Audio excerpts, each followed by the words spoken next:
This is an issue that most, when I started this endeavor, were completely unaware of. I have a background in renewable energy with Bechtel Power, which is a very dubious company, like Halliburton, for those who know who Halliburton is. And I left Bechtel at a young age because of things I saw. I've never worked for anybody since. I refused to participate in that sort of company. And when I moved to the Pacific Northwest, I built an off-grid home, solar, wind, and hydro. My home was on the cover of the world's largest renewable energy magazine. Shortly after moving in, I was losing massive amounts of my solar power uptake from whatever these aircraft were leaving behind.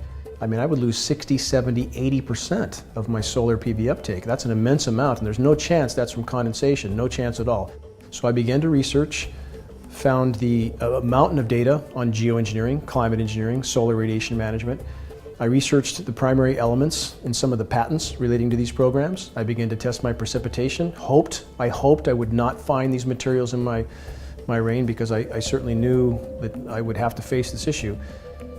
I did, from an initial rain test of 7 parts per billion of aluminum, which was high, given my filtered, forested location, away from industry, away from any sort of other contamination. I continued to test over the next 18 months. I had escalations of aluminum in my rain almost 50,000% from that original baseline, up to nearly 3,450 parts per billion. In that 18 months of research, the immensity of the data that was available and the continued escalation of the toxic heavy metals in the precipitation made clear that these programs were real, ongoing, catastrophic, and I simply was faced with the choice to continue on as if it wasn't going on, which I can't do, or to do what needed to be done. And that's what I'm trying to do.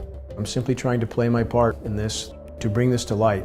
I could not look my children in the eye without focusing everything I had on these programs. I've been at it ever since, about 14 years now, something in that realm.